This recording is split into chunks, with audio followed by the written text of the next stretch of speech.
I have seen plays acted as plays. I have seen plays converted into dramatic films. I have seen plays acted as a play but filmed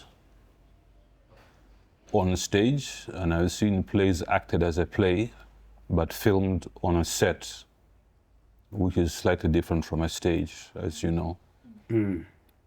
I don't think I've ever seen a film being acted as a play, have you? The one with Tyler Perry is quite different. It's a stage. Well, you can see a lot of stage Yeah. in all his films. In all his films. You can actually see that these things were initially conceptualized as plays. I would recommend two things. Number one is to first familiarize yourself as much as you can with the workings of film, as you are familiar with the workings of the stage. So if you have your character and you have mapped him up very well, you know his weaknesses, you know his character, you know his temperament, you know the things he likes and the things he doesn't like, you know his social background, educational background, and you totally understand who your character is, then you'll be able to put yourself in their position and think like them. For instance, if I know that my character grew up in the village, he hasn't been exposed to the kind of education that I have, I would imagine I'll start writing from that point of view that this guy is not highly educated, his English is probably not that smart, you get? And then work around that. And even the choice of words, it's like if he has a temperament, then you know the kind of words he's going to be saying. And a guy who's a bit calm and kind in nature, there's certain words, choice of words they have. So whatever information that you want, you'll choose the right words for them. How have you identified the character? So therefore, what can be the logical expectations about the way such a person walks, talks, speaks, dresses, stands up, sits down? If you're the writer, then actually everything is you. But you're now disguising your different yous in different ways. The danger of that is that you can end up doing what is called stereotyping. This is what I'm saying. So if someone is a housemaid, they will always act in a certain way. If someone is a taxi driver, they will always act in a certain way. And that happens a lot in a lot of the plays that we see. You don't get a character built up, you get a stereotype. You know what a stereotype is? Mm-hmm. And it goes very far. You see people even doing they're called caricatures. You know, a mock imagination of what a villager behaves like. Villagers are always rough and comical and this and that. Policemen always have a northern accent. House girls only speak Luganda. You know what I'm saying? Politicians always have a Western accent. That's now when you're getting into the area of stereotyping, which the Ebonies were very, very good at doing. The best way to do it is because you want to have someone who's believable as described, but still has a uniqueness to make them worth following on through the drama. So it has to be a believable presentation of the person. And the best way to do that actually, in my view, is to observe people. Observe how people behave, the different ways they speak, the different ways they present the same thing. Observe people. If you are interested in knowing how builders behave, if you have a play and there's a builder in it, spend time watching how builders behave when they're at work, the kind of things they talk about. Because you see, your first draft is always going to have the basic information around the story, the essential interactions. But then you have to come back and refine it to add a bit of personality to, okay, they're saying this line, but what else do they say alongside it? And that's where I see a problem, because what happens again, and it happens a lot I've seen when we're doing plays in our native languages, people aren't given enough lines, as in the character hasn't been given enough to say, and even the actor feels it, and they start putting in their own things. And usually their imagination of the character, their acting, is a stereotypical imagination. So then they start putting in exaggerations and additions and embellishments, which are not necessarily very interesting and are often oriented towards evoking laughter from the audience. So you have to keep going back to the lines you have written and refine them. So you're both emphasizing the specific character of this person, but also the individual personality of that character. Do you see what I'm saying? You see? And some writers put in a lot of detail, even in the text. They will show you where somebody laughs, or what noise they make, or whatever. Some leave it to you to be directed on how to do it. And unless you're in straightforward improvisation, I would suggest you never leave it to the actor. The writing for your characters, you need to, for me, the most important thing is for you to get into their place and think like them, and not like you. And also the other thing you take note of, so that doesn't, because there are some people who write for a character, and the character takes on a certain pattern throughout. And you see, even us, all of us, speak differently. What is the situation? You need to understand. For instance, right now, the way I'm talking to you, and the language I'm using right now will not be the same language and when I'm talking to Robert. When we're just having a banter or having a beer, it's quite different. The atmosphere is different and the language will be different. When you are addressing somebody who is your superior, there's a certain language you use. When you're addressing, for example, if you're speaking to Ngugi, the way you become conscious and try to be... Sound like a mouse. Yeah. So even the circumstances determine the kind of dialogue that you're going to use. I have seen plays where people ad-lib, often towards the end of a scene or actually the end of a play. And the writer has put in the script, ad-lib. I think scripts exist for a reason, and I think directors also exist for a reason. And there is a style of theater called improvisation, but it works within a very specialized and disciplined method. Okay? It is actually based on, I would say, literature and poetry. You have to ad-lib in a very clever way, which requires often making a lot of references to other things within the culture, within the artistic practice of that culture. You see what I'm saying? You have to be able to quickly modify, adjust, or quote a bit of poetry, say a quote bitek, or make a play on words out of something said by Shakespeare, or something or the other. To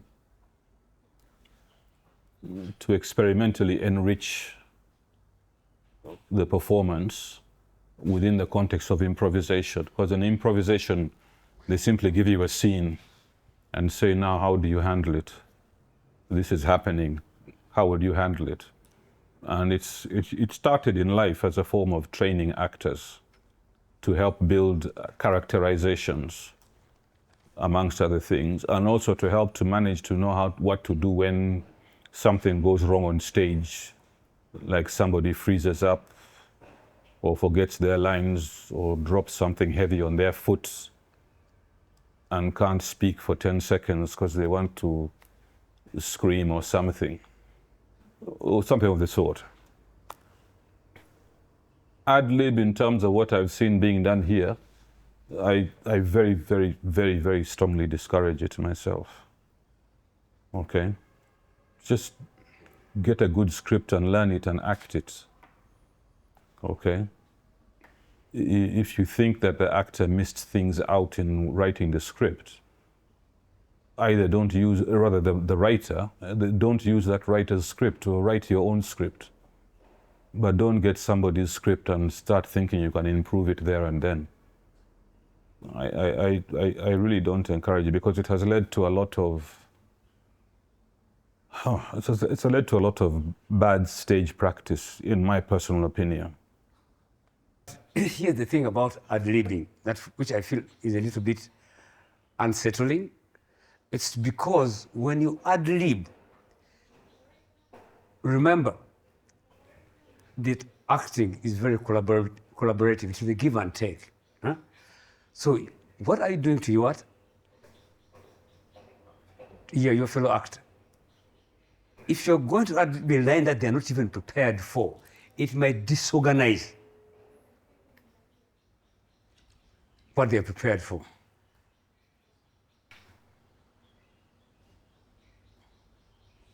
Actually, where are you ad-libbing? That's the question. Remember what I told you about upstaging? I'm trying to upstage. When you're upstaging something, then you know what you're doing.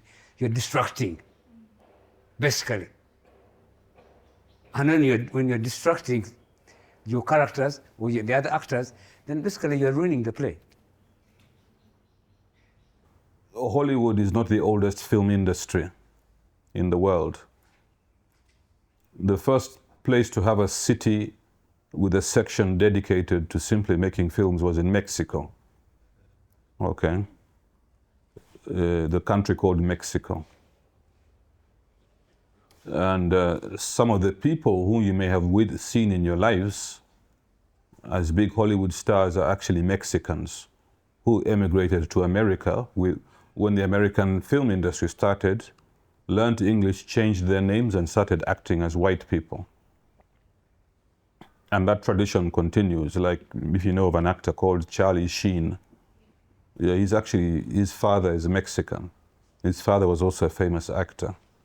And they have a brother who is also a famous actor but refused to change his name to an English one. So he's called Emilio Estevez, if I'm not mistaken.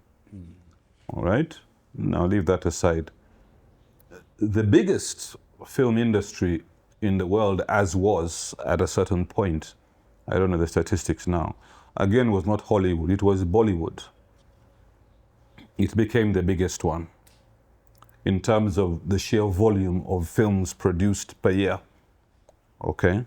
And the sheer amount of audiences watching these films and TV stations buying them. A lot of American films are sold on the basis of who is going to act in it, as opposed to what the story is, okay?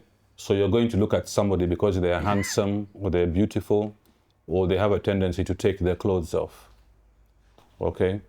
The story is secondary to that, you see? So the question of what gets told as a story is a question of what is going to attract an audience so that investor can get their money back. And so over time, they have reduced the stories to the safest components, that you have to have there has to be some shooting, there has to be a car chase, there has to be a few sex scenes, there has to be a little bit of comedy, there has to be a really evil character who gets killed, so you have a happy ending. And then you can literally even now use AI to design at least a script elements around that. In the 70s and 80s, they began to use what were called focus groups a lot, which is basically straight out of advertising marketing. They would shoot a film, and very often where they were having doubts, which was usually towards the ending, they would shoot several different endings then they would say, who is this film aimed at? Because they have divided their population audience into demographically. Black people, middle-class people over 21, children, people who like comedy, they're groups. You know what is a target, and then they would get a sample group of those people. They just put an advert around in a local newspaper, or they do telephone calls, or they send people mail, and they say, oh, we're trying to put together a group, a small group to watch this film. And they'd invite you to a screening room. You'd be between 9, 15, 20, 7 people. And they would screen the film, okay? And they would give you a questionnaire at the end of it. Did you like the ending? Do you think the lead character worked, and so on? And then they would take that data and break it down to see, and they say, you see, more likely they would prefer the other ending. So they cut out the ending they had put in and bring in a different kind of ending. Okay, so it actually boiled down almost to statistical data. They're no longer telling you a story.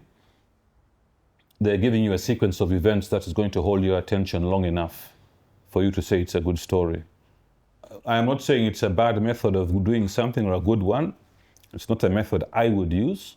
However, I would say, if we therefore want to, and I'm now coming to your point, talk about what is a good film, A, and B, what is a good film for us here, where we live and come from, I think you have to inform yourself on a lot more other things. Number one, I would strongly suggest that you familiarize yourself with the filmmaking traditions of the different parts of the world. You see, filmmaking is as broad as theater. Actually, theater is broader. Whether you're talking about Bollywood or Hollywood, you're talking about a very specific type of approach to filmmaking, which is very much tied up in the business of making money. Because making money is an American tradition anyway. Okay, it's part of their culture. You don't do things for no money. Okay? Many of the early traditions of filmmaking in what made Hollywood famous, because Hollywood becomes the big thing it does by the 1940s, really. It came out of refugees fleeing Hitler in Europe, and bringing a lot of European photographic, what can I call them? Photographic cultures and interpretations. The European style of photography, a particular European style which had emerged in Germany. That's why a lot of the names you see that seem to be foundational to Hollywood tended to be German Jewish names. Okay, Metro Goldwyn Mayer, those are Jews. That's MGM, and all the other ones. The Warner Brothers, I think those are also Jewish people, because they settled. They were immigrants. They were looking for ways to make a life in this new country, and it is usually immigrants who bring new ideas. You do see what I'm saying? Even if you just move 100 miles, because to survive in a new space, you must bring something to the space that didn't exist before. You can't start doing what everyone else is doing, because that market is already addressed. So you must, what new thing are you bringing? Okay? Maybe that is why Rolex, for example, is associated with Basoga, for example. Because you have to come with a new idea. So they came with this idea because cinema was just beginning to acquire meaning. It had recently begun to be able to carry sound, because earlier films didn't carry sound. I hope you know this. And they went off into the desert where no one was going to disturb them, and began to put plays onto screen and mix in sound and whatever. And it grew into a huge industry. And when it grew into a huge industry inside the richest country economy in the world, everybody started migrating there. Okay? And that's how you got the Hollywood studio system and eventually the star system and what you see. And then it went global. But there are so many other traditions, even within the United States, of how a film is made. Okay? The way a film is made in Hollywood is just one particular style built around a business model. But there are so many other traditions of using moving images to tell a story. So I'll give you, Africa actually has possibly the largest amount of stories of its own than any other culture. But no one is doing what the Americans and the Indians and the French and the Germans do, which is to look inside their own cultures to find their own stories to tell. What we do is that we look inside other people's cultures and bring a story from there and make it local and tell it here. And I don't know why we continue to do that. Do you see what I'm saying? There are so many, there's a whole series, in Uganda there's a whole series of stories that just keeps running in chapters. Okay? That someone even translated in, I think, about 1920, they translated them into English. Okay? If you look up a book called The King of the Snakes, it has a whole series of interconnected stories, okay, that are taken just from here. And then you have all your standard stories you were made to understand when you were in school. I think they still tell you the spear and the bead and the this and the that. You've seen that story, haven't you? Yes. Okay. I don't see things coming out of that area. Okay. I keep seeing stories that are, as I've just said, an adapted imitation of a story from elsewhere and characterization from elsewhere. And then even in the end, acting from elsewhere also. Okay? And I don't think you can develop what you are hoping to see if you ignore the reasons why your ancestors made up these stories. Okay? And I don't see how you can build either a stage making or a film making language that is viable and sustainable to hear if you don't root it in the indigenous understandings of here. Okay? I don't think you can do that. But people don't want to do that because it is much more intellectually challenging, and even filming it's also very challenging. Okay? It's easier to take a fixed place like a bar and build a whole story around that, which you can still do in other things, and then have, I don't want to use the word lazy, have obvious dialogue.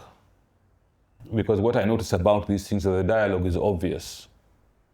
I've watched and I can literally tell what each actor is going to say in response to what has just been said. It is obvious. No effort has been put into building characterization and meaning in the words. You see? It's just that's the simplest logical direction in which that dialogue is going to flow. You know, that's why I call it Brian, You're Hurting Me. I call them Brian, You're Hurting Me films. Do you know what I mean?